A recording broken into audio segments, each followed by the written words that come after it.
reps, but there's going to be a little bit of time that goes with it. But for the most part, he's been impressive, and I think for us that's a good thing because to me, I had him in 2017 when he was just here, and I really, the person, the player, all that, you see it there, but you also understand the process and what he's getting into. So yesterday was day one. We'll see where day two takes us today.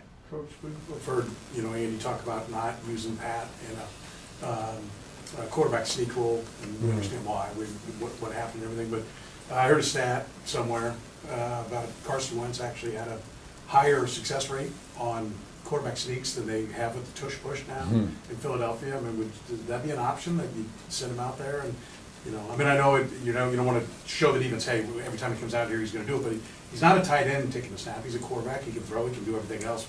Well, I'd hold off on the he can throw part. I don't know about that. But yeah, who knows? It's we're open to all and any idea. So Coach Reed, he's always looking for different ways to do things. So. Maybe not. I don't know. It sounds like kind of a scheme question. And Matt, what have you seen from Travis through 2 weeks, just generally out there? Travis has been really good. I know, you look at the targets, you look at the numbers, you look at all that stuff with Travis, and he for who he is, I've been with him quite a long time. I've seen him around practice. I've seen him in games, and there's been zero change. He's been great, and I think he knows who he is. We know who he is, and when you have that, it's important to know that, and it's just a matter of time. Matt, with the parity that's in the league and how tight games are in the fourth quarter, what are the keys for you guys in being able to close those games out and get the win? Be on the same page. When you get to the situational football, you all got to be thinking the same thing, and as much as you can do that without being in panic mode, you want to be calm, cool, and collected in those moments. And there was some situational football last weekend, whether it be at the end of the half or at the end of the game.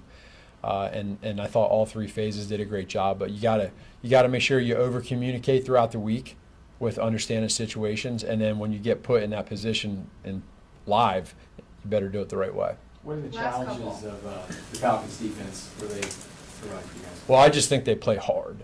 They really play hard. They're a defense that they keep a lot of things in front of them. You saw that game the other night with Philadelphia, and they did a really good job of tackling. They're physical. They understand the scheme. It's a great scheme that they have, and they got good football players. So for us, the biggest thing is, how do we play fast and then understand that they're a good football team. It's obviously a primetime game, so they'll be juiced up. We'll be juiced up. But I think Coach Morris has done a great job in their defense in general, and he always has. Coach, I know you're focused on your games and your team and everything, but passing touchdowns are way down league-wide. Defenses seem to be having the advantage right now. I know football's cyclical, but you got any theory on why all of a sudden they seem to be getting, having so much success against the passing game overall?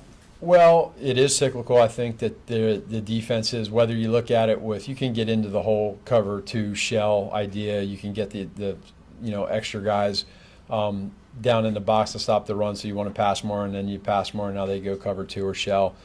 I also think too that there's probably a little bit. I don't know this. It's just hitting me as you're asking the question, but I'd be curious to know what those numbers were 4 or 5, 6 years ago, and who those starting quarterbacks were then, and the experience they had versus the quarterbacks now and the experience they have now as those starters.